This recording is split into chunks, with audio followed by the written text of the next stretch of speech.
Hello everyone, welcome back to our channel. ನಾವಿವತ್ತಿನ ವಿಡಿಯೋದಲ್ಲಿ ನಾವು ಡೈಲಿ ಯೂಸ್ ಮಾಡುವಂತಹ ಮೋಸ್ಟ್ ಇಂಪಾರ್ಟೆಂಟ್ ಆಗಿರುವಂತಹ 30ಕ್ಕಿಂತ ಹೆಚ್ಚು ಡೈಲಿ ಯೂಸ್ ಮಾಡುವಂತಹ ಸೆಂಟೆನ್ಸ್ನ ಕನ್ನಡದಿಂದ ಇಂಗ್ಲೀಷ್ನಲ್ಲಿ ಪ್ರಾಕ್ಟೀಸ್ ಮಾಡೋಣ. ಅದಕ್ಕಿಂತ ಮುಂಚೆ ನೀವು ಇನ್ನೂ ನನ್ನ ಚಾನಲ್ಗೆ ಹೊಸಬರಾಗಿದ್ದರೆ, ಯಾರಾದರೂ ಹೊಸದಾಗಿ ನೋಡ್ತಿದ್ರೆ ದಯವಿಟ್ಟು ಸಬ್ಸ್ಕ್ರೈಬ್ ಮಾಡಿ. ಹಾಗೆ ಈ ವಿಡಿಯೋ ಇಷ್ಟ ಆದರೆ ಒಂದು ಲೈಕ್ ಮಾಡಿ, ನಿಮ್ಮ ಫ್ರೆಂಡ್ಸು ಫ್ಯಾಮಿಲಿ ಜೊತೆ ಶೇರ್ ಮಾಡಿ. ಅವ್ರಿಗೂ ಕೂಡ ಬೇಸಿಕ್ಕಿಂದ ಇಂಗ್ಲೀಷ್ ಕಲಿಯೋದಕ್ಕೆ ಹೆಲ್ಪ್ ಆಗುತ್ತೆ. ಹಾಗೆ ನೀವೇನಾದರೂ ಕಾಂಪಿಟೇಟಿವ್ ಎಕ್ಸಾಮ್ಸಿಗೆ ಪ್ರಿಪೇರ್ ಆಗ್ತಿದ್ರೆ ನನ್ನ ಚಾನಲಲ್ಲಿ ನಿಮಗೆ ಬೇಕಾಗಿರುವಂತಹ ವೀಡಿಯೋಸ್ನ, ಕ್ವಶನ್ ವಿತ್ ಆನ್ಸರ್ಸ್ ಇರೋಂತಹ ವೀಡಿಯೋಸ್ನ ಅಪ್ಲೋಡ್ ಮಾಡಿದ್ದೀನಿ. ಸೊ ಹೋಗಿ ಅಲ್ಲಿ ನೋಡಿ. ನಾನು ಕೊನೆಯಲ್ಲಿ ಹಾಕಿರ್ತೀನಿ ನಿಮಗೆ ಬೇಕಾಗುವಂತಹ ಇಂಪಾರ್ಟೆಂಟ್ ಆಗಿರುವಂತಹ ಕಾಂಪಿಟೇಟಿವ್ ಎಕ್ಸಾಮ್ಸ್ಗೆ ಬೇಕಾಗುವಂತಹ ಕ್ವಶನ್ಸಿನ ವೀಡಿಯೋಸ್ನ. ಸೊ ಹೋಗಿ ನೋಡಿ ಅಂತ ಹೇಳ್ತಾ ತಡ ಮಾಡದೆ ಇವತ್ತಿನ ವೀಡಿಯೋನ ಸ್ಟಾರ್ಟ್ ಮಾಡೋಣ. ಅದಕ್ಕಿಂತ ಮುಂಚೆ ಕೊನೆಯಲ್ಲಿ ಒಂದು ಲೈಕ್ ಕೊಡೋದನ್ನ ಮರಿಬೇಡಿ. ಫಸ್ಟ್ ಸೆಂಟೆನ್ಸ್: ಹಣವನ್ನು ಕೊಟ್ಟು ವಸ್ತುಗಳನ್ನು ಪಡೆದುಕೊಳ್ಳಿ. ಹಣನ ಕೊಟ್ಟು ವಸ್ತುಗಳನ್ನು ತಗೊಳ್ಳಿ. ದುಡ್ಡು ಕೊಡಿ ಫಸ್ಟು, ಆಮೇಲೆ ಈ ವಸ್ತುಗಳನ್ನ ತಗೊಳ್ಳಿ ಅಂತ ಹೇಳೋದಕ್ಕೆ ಇಂಗ್ಲೀಷ್ನಲ್ಲಿ ಯಾವ ರೀತಿ ಹೇಳ್ತಾರೆ ನೋಡೋಣ. Pay money and get things. Pay money and get things. ವಸ್ತುಗಳನ್ನು ತಗೊಳ್ಬೇಕಾದ್ರೆ ನೀವು ಫಸ್ಟು ಹಣನ ಕೊಡಬೇಕು. ಸೊ ಹಾಗಾಗಿ ನೀವು ಹಣ ಕೊಡಿ, ಆಮೇಲೆ ವಸ್ತುಗಳನ್ನ ತಗೊಳ್ಳಿ ಅಂತ ಹೇಳೋದಕ್ಕೆ ಇಂಗ್ಲೀಷ್ನಲ್ಲಿ pay money and get things ಅಂತ ಹೇಳ್ಬೋದು. ಥಿಂಗ್ಸ್ ಅಂದರೆ ವಸ್ತು. ನೆಕ್ಸ್ಟ್: ಈ ಬಗ್ಗೆ ನನಗೆ ವಿಭಿನ್ನ ದೃಷ್ಟಿಕೋನವಿದೆ. ಈ ವಿಚಾರದ ಬಗ್ಗೆ ನನಗೆ ವಿಭಿನ್ನವಾಗಿರುವಂತಹ ದೃಷ್ಟಿಕೋನ ಇದೆ, ಅಂದರೆ ಡಿಫ್ರೆಂಟ್ ಆಗಿರುವಂತಹ ದೃಷ್ಟಿಕೋನವಿದೆ ಅಂತ ಹೇಳೋದಕ್ಕೆ ಇಂಗ್ಲೀಷ್ನಲ್ಲಿ I have A different perspective. I have A different perspective. Different ಅಂದರೆ ವಿಭಿನ್ನ, ಪರ್ಸ್ಪೆಕ್ಟಿವ್ ಅಂದರೆ ದೃಷ್ಟಿಕೋನ. ನನಗೆ ವಿಭಿನ್ನವಾಗಿರುವಂತಹ ಈ ವಿಷಯದ ಬಗ್ಗೆ ನನಗೆ ವಿಭಿನ್ನವಾಗಿರುವಂತಹ ದೃಷ್ಟಿಕೋನ ಇದೆ. ನೆಕ್ಸ್ಟ್ ಸೆಂಟೆನ್ಸ್: ಇವತ್ತು ಮಕ್ಕಳ ಶಾಲೆಯಲ್ಲಿ ನೃತ್ಯ ಸಮಾರಂಭವಿದೆ. ಇವತ್ತು ಮಕ್ಕಳ ಸ್ಕೂಲಲ್ಲಿ ಡ್ಯಾನ್ಸ್ ಪ್ರೋಗ್ರಾಮ್ ಇದೆ. ಇವತ್ತು ಏನಾದರೂ ಯೂನಿಯನ್ ಡೇ ಇದ್ದಾಗಿರ್ಬೋದು ಅಥವಾ ಬೇರೆ ಯಾವುದಾದ್ರೂ ಫಂಕ್ಷನಲ್ಲಾಗಿರ್ಬೋದು, ಇವತ್ತು ನಮ್ಮ ಮಕ್ಕಳ ಸ್ಕೂಲಲ್ಲಿ ಫಂಕ್ಷನ್ ಇದೆ ಅಂತ ಹೇಳ್ತೀವಲ್ಲ, ಅದಕ್ಕೆ ಇಂಗ್ಲೀಷ್ನಲ್ಲಿ ಯಾವ ರೀತಿ ಹೇಳೋದು ನೋಡೋಣ. Today children have a dance program at school. Today children have a dance program at school. Dance program ಅಂದರೆ ನೃತ್ಯ ಸಮಾರಂಭ. ಟುಡೇ ಅಂದರೆ ಇವತ್ತು, ಚಿಲ್ಡ್ರನ್ ಅಂದರೆ ಮಕ್ಕಳ. ಇವತ್ತು ಮಕ್ಕಳ ಸ್ಕೂಲ್ನಲ್ಲಿ ನೃತ್ಯ ಸಮಾರಂಭವಿದೆ. ನೆಕ್ಸ್ಟ್ ಸೆಂಟೆನ್ಸ್: ನಾನು ಒಪ್ಪೋದಿಲ್ಲ, ಏಕೆಂದರೆ. ನಾನು ಒಪ್ಪೋದೇ ಇಲ್ಲಪ್ಪ, ನಾನು ಒಪ್ಪೋದೇ ಇಲ್ಲ, ನನಗೆ ಈ ಮ್ಯಾಟ್ರ್ ನನಗೆ ಒಪ್ಪೋದೇ ಇಲ್ಲ, ನಾನು ಇಷ್ಟನೇ ಪಡಲ್ಲ, ಒಪ್ಪೋಲ್ಲ. ಯಾಕೆ ಅಂದರೆ ಅನ್ನೋದಕ್ಕೆ ಇಂಗ್ಲೀಷ್ನಲ್ಲಿ I don't agree because. I don't agree because. ನಾನು ಒಪ್ಪೋದಿಲ್ಲ ಯಾಕಂದರೆ, ನಾವೇನಾದರೂ ಹೇಳ್ಬೇಕಾದ್ರೆ ಹೇಳ್ತೀವಲ್ಲ ನಾರ್ಮಲ್ಲಾಗಿ, ನಾನು ಇದನ್ನ ಒಪ್ಪೋಲ್ಲ ಯಾಕೆಂದರೆ ಅಂತ ಹೇಳೋದಕ್ಕೆ ಇಂಗ್ಲೀಷ್ನಲ್ಲಿ ಈ ರೀತಿಯಾಗಿ ಹೇಳ್ಬೋದು. ನೆಕ್ಸ್ಟ್: ನೀವು ನನ್ನ ಜೊತೆ ಆಫೀಸಿಗೆ ಬರುತ್ತೀರಾ. ನೀವು ನನ್ನ ಜೊತೆ ಆಫೀಸಿಗೆ ಬರ್ತೀರಾ. ನಾವು ಯಾರಾದರೂ ನನ್ನ ಫ್ರೆಂಡ್ಸ್ ಅಥವಾ ಯಾರಾದರೂ ನನ್ನ ಕೊಲೀಗ್ನ ಕರಿಬೇಕಾದ್ರೆ ನಾವು ಕೇಳ್ತೀವಲ್ಲ, ನೀವು ನನ್ನ ಜೊತೆ ಆಫೀಸಿಗೆ ಬರ್ತೀರಾ ಅಂತ ಕೇಳೋದಕ್ಕೆ ಇಂಗ್ಲೀಷ್ನಲ್ಲಿ will you come to office with me. Will you come to office with me. Will you come ಅಂದರೆ ನೀವು ನನ್ನ ಜೊತೆ ಬರ್ತೀರಾ. To office with me. With ಅಂದರೆ ನನ್ನ ಜೊತೆ, ನೀವು ನನ್ನ ಜೊತೆ ಬರ್ತೀರಾ ಆಫೀಸಿಗೆ ಅಂತ ಕೇಳೋದಕ್ಕೆ will you come to office with me ಅಂತ ಹೇಳ್ಬೋದು. ನೆಕ್ಸ್ಟ್ ಸೆಂಟೆನ್ಸ್: ನನ್ನೊಂದಿಗೆ ಇಬ್ಬರು ಒಡ ಹುಟ್ಟಿದವರು ಇದ್ದಾರೆ. ನನ್ನ ಜೊತೆ ಇಬ್ಬರು ಒಡ ಹುಟ್ಟಿದವರು ಇದ್ದಾರೆ ಅಂದರೆ ನನ್ನ ಜೊತೆಯಲ್ಲಿ ಹುಟ್ಟಿದವರಿದ್ದಾರೆ. ನೀವು ಎಷ್ಟು ಜನ ಮಕ್ಕಳು, ನಿಮಗೆ ಅಕ್ಕ, ಅಣ್ಣ, ತಮ್ಮ ಆ ಥರ ಯಾರು ಇದ್ದಾರೆ. ಒಡ ಹುಟ್ಟಿದವರು ಅಂದರೆ ಜೊತೆಯಲ್ಲಿ ಹುಟ್ಟಿದವರು, ಅಕ್ಕ, ಅಣ್ಣ, ತಮ್ಮ ಆ ಥರ ಆಗಿರ್ತಾರೆ. ಇದ್ದಾರೆ ಅಂತ ಹೇಳೋದಕ್ಕೆ I have 2 siblings with me. I have 2 siblings with me. Siblings ಅಂದರೆ ಒಡ ಹುಟ್ಟಿದವರು. ನನ್ನ ಜೊತೆ ಇಬ್ಬರು ಒಡ ಹುಟ್ಟಿದವರಿದ್ದಾರೆ. I have 2 siblings with me. Next sentence: ಅವಳು ನನ್ನಿಂದ ದೂರವಾಗಿ ತುಂಬ ವರ್ಷಗಳು ಕಳೆದವು. ಅವಳು ನನ್ನಿಂದ ದೂರ ಆಗಿ ತುಂಬಾ ವರ್ಷಗಳು ಕಳೆದು, ನನ್ನ ಜೊತೆ ಅವಳಿಲ್ಲ ಈಗ, ತುಂಬ ನನ್ನಿಂದ ದೂರ ಆಗಿದ್ದಾಳೆ. Many years have passed since she was away from me. Many years have passed since she was away from me. Many years ಅಂದರೆ ತುಂಬ ವರ್ಷಗಳು. ಹ್ಯಾವ್ ಪಾಸ್ಡ್ ಅಂದರೆ ಕಳೆದೋಗಿದೆ, ದೂರವಾಗಿದೆ.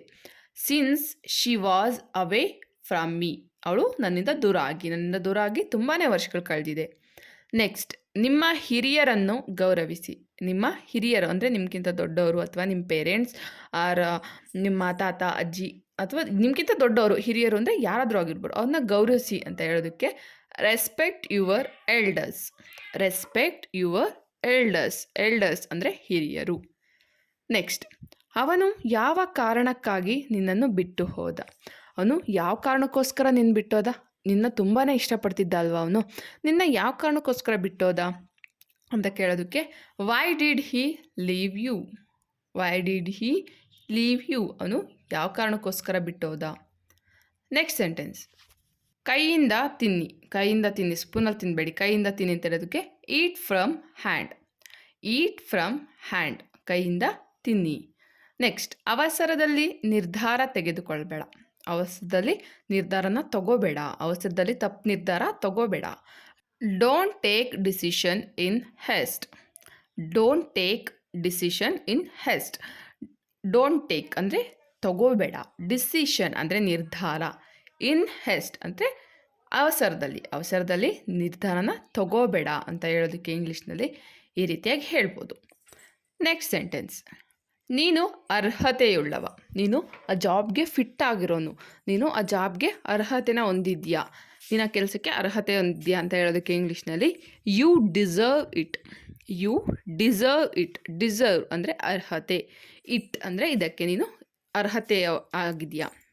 ನೆಕ್ಸ್ಟ್, ಇದು ಉಪಯುಕ್ತ ಮಾಹಿತಿಯಾಗಿದೆ, ದಯವಿಟ್ಟು ಆಸಕ್ತಿಯಿಂದ ಕಲಿಯಿರಿ. ಇದು ತುಂಬ ಇಂಪಾರ್ಟೆಂಟ್ ಆಗಿರುವಂತಹ ಮಾಹಿತಿಯಾಗಿದೆ, ಇದನ್ನು ತುಂಬ ಇಂಟ್ರೆಸ್ಟಿಂದ ಕಲೀರಿ.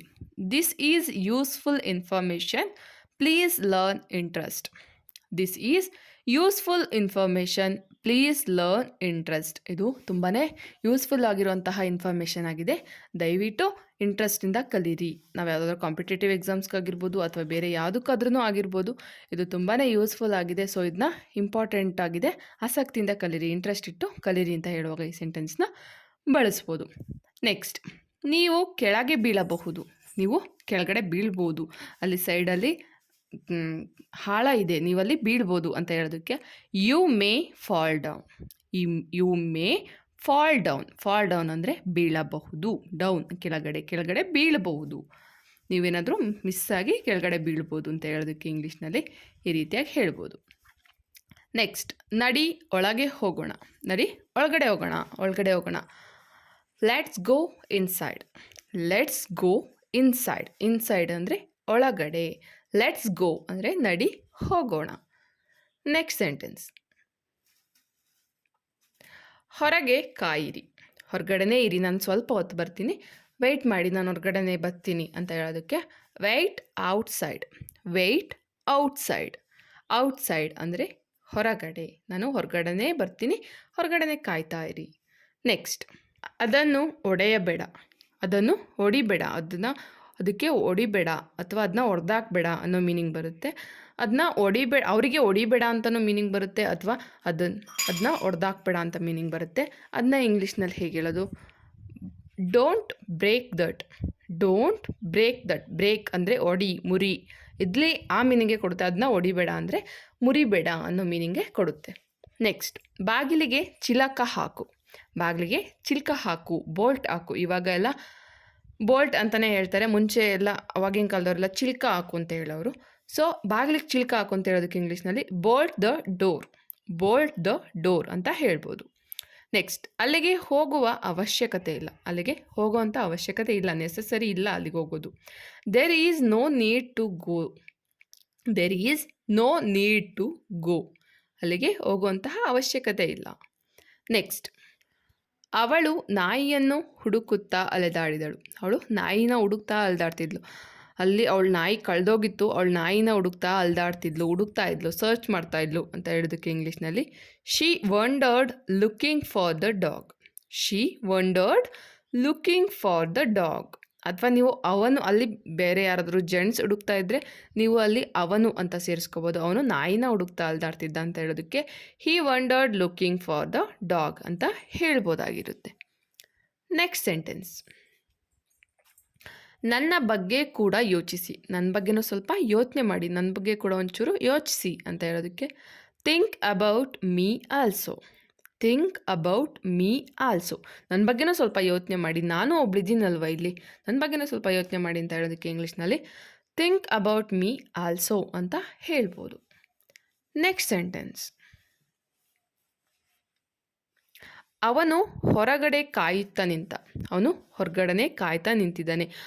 ಯಾರಾದರೂ ನಿಮ್ಮ ಫ್ರೆಂಡ್ಸ್ ಆಗಿರ್ಬೋದು, ಅಥವಾ ಯಾರಾದರೂ ನಿಮ್ಮ ಬ್ರದರ್ ಆಗಿರ್ಬೋದು, ಅಥವಾ ಬೇರೆ ಯಾರಾದರೂ ಆಗಿರ್ಬೋದು. ಅವನು ಹೊರಗಡೆ ಕಾಯ್ತಾ ಇದ್ದಾನೆ ನಿಮಗೋಸ್ಕರ ಅಂತ ಹೇಳೋದಕ್ಕೆ ಇಂಗ್ಲೀಷ್ನಲ್ಲಿ ಹೀ ಸ್ಟುಡ್ ವೈಟಿಂಗ್ ಔಟ್ಸೈಡ್. ಹೀ ಸ್ಟುಡ್ ವೈಟಿಂಗ್ ಔಟ್ಸೈಡ್. ಹೀ ಅಂದರೆ ಅವನು, ಸ್ಟುಡ್ ಅಂದರೆ ನಿಂತ, ವೈಟಿಂಗ್ ಔಟ್ಸೈಡ್ ಅಂದರೆ ಹೊರಗಡೆ ಕಾಯ್ತಾ ಇದ್ದಾನೆ. ನೆಕ್ಸ್ಟ್, ಈ ಮನೆ ಖಾಲಿ ಇದೆಯಾ? ನೀವು ಯಾರಿಗಾದರೂ ರೆಂಟಿಗೆ ಹೋಗಬೇಕು ಅಂದರೆ, ಅಥವಾ ನೀವು ಪರ್ಚೇಸ್ ಮಾಡಬೇಕು ಅಂದರೆ ಈ ಮನೆ ಖಾಲಿ ಇದೆಯಾ ಅಂತ ಕೇಳೋದಕ್ಕೆ ಇಂಗ್ಲೀಷ್ನಲ್ಲಿ is this house vacant.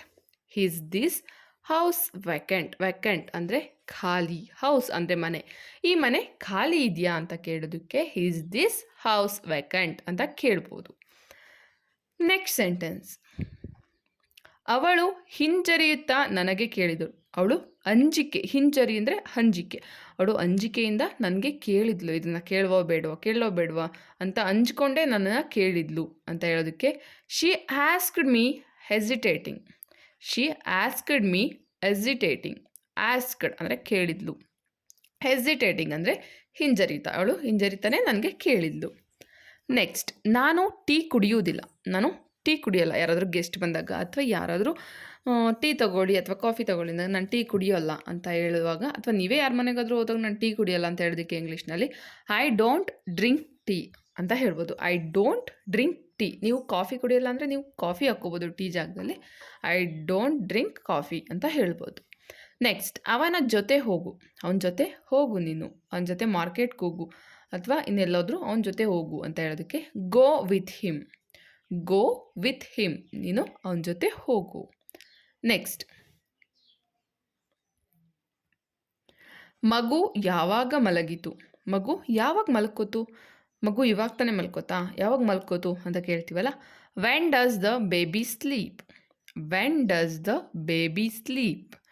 Baby ಅಂದರೆ ಮಗು, ವೆನ್ ಡಸ್ ಅಂದರೆ ಯಾವಾಗ, ಸ್ಲೀಪ್ ಅಂದರೆ ಮಲಗ್ತು. ಮಗು ಯಾವಾಗ ಮಲಗ್ತು ಅಂತ ಕೇಳೋದಕ್ಕೆ when does the baby sleep ಅಂತ ಹೇಳ್ಬೋದು. ನೆಕ್ಸ್ಟ್, ಆ ಕ್ಷಣವನ್ನು ನಾನು ಮರೆಯುವುದಿಲ್ಲ. ಆ ಕ್ಷಣವನ್ನು ನಾನು ಮರೆಯುವುದಿಲ್ಲ. ಈ ಸೆಂಟೆನ್ಸ್ನ ಹೇಗೆ ಇಂಗ್ಲೀಷ್ನಲ್ಲಿ ನೀವು ಹೇಳ್ತೀರಾ ಅಂತ ನನಗೆ ಕಮೆಂಟ್ ಬಾಕ್ಸಲ್ಲಿ ತಪ್ಪದೆ ಕಮೆಂಟ್ ಹಾಕಿ. ಇಲ್ಲಿಗೆ ಈ ವಿಡಿಯೋನ ಮುಗಿಸ್ತಾ ಇದ್ದೀನಿ. Thanks for the watching. I hope ನಿಮಗೆಲ್ಲ ಈ ವಿಡಿಯೋ ಇಷ್ಟ ಆಗಿದೆ ಅಂತ ಅಂದ್ಕೊಂಡಿದ್ದೀನಿ. ಇಷ್ಟ ಆಗಿದ್ರೆ ಒಂದು ಲೈಕ್ ಮಾಡಿ, ನಿಮ್ಮ ಫ್ರೆಂಡ್ಸು ಫ್ಯಾಮಿಲಿ ಜೊತೆ ಶೇರ್ ಮಾಡಿ. ನೀವು ಶೇರ್ ಮಾಡೋದ್ರಿಂದ ಅವ್ರಿಗೂ ಕೂಡ ಬೇಸಿಕ್ಕಿಂದ ಇಂಗ್ಲೀಷ್ ಕಲಿಯೋದಕ್ಕೆ ಹೆಲ್ಪ್ ಆಗುತ್ತೆ. ಹಾಗೆ ನೀವು ಯಾರಾದರೂ ಕಾಂಪಿಟೇಟಿವ್ ಎಕ್ಸಾಮ್ಸ್ಗೆ ಪ್ರಿಪೇರ್ ಆಗ್ತಿದ್ರೆ ನನ್ನ ಚಾನಲಲ್ಲಿ ಕಾಂಪಿಟೇಟಿವ್ ಎಕ್ಸಾಮ್ಸ್ಗೆ ಬೇಕಾಗಿರುವಂಥ ಕ್ವಶನ್ ಆ್ಯಂಡ್ ಆನ್ಸರ್ಸು ಇದೆ. FDA STA CTI ಯಾವುದಾದ್ರೂ ಆಗಿರ್ಬೋದು. ನಿಮಗೆ ಇಂಟ್ರೆಸ್ಟ್ ಇದ್ದರೆ ದಯವಿಟ್ಟು ಆ ವಿಡಿಯೋನ ಹಾಕಿರ್ತೀನಿ, ಕೊನೆಯಲ್ಲಿ ಹೋಗಿ ನೋಡಿ. ಹಾಗೆ ಬೇಸಿಕ್ಕಿಂದ ಇಂಗ್ಲೀಷ್ ಕಲಿಬೇಕು ಅಂದರೂ ಕೂಡ ನನ್ನ ಚಾನಲಲ್ಲಿ ಆದಷ್ಟು ವೀಡಿಯೋಸ್ ಇದೆ, ಹೋಗಿ ತಪ್ಪದೆ ನೋಡಿ ಅಂತ ಹೇಳ್ತಾ ಇವತ್ತಿನ ವಿಡಿಯೋನ ಮುಗಿಸ್ತಾ ಇದ್ದೀನಿ. ನೆಕ್ಸ್ಟ್ ಇನ್ನೊಂದು ಒಳ್ಳೆ ವಿಡಿಯೋದೊಂದಿಗೆ ಬರ್ತೀನಿ. ನಿಮಗೆ ಕಾಂಪಿಟೇಟಿವ್ ಎಕ್ಸಾಮ್ಸ್ಗಾಗಿರ್ಬೋದು, ಬೇರೆ ಯಾವುದಕ್ಕಾದರೂ ಆಗಿರ್ಬೋದು ಬೇಕಾಗಿರುವಂತಹ ವಿಡಿಯೋದೊಂದಿಗೆ ಬರ್ತೀನಿ. ಅಲ್ಲಿವರೆಗೂ ಕೀಪ್ ವಾಚಿಂಗ್ ಮೈ ಚಾನಲ್. ಜೈ ಹಿಂದ್, ಜೈ ಕರ್ನಾಟಕ ಮಾತೆ.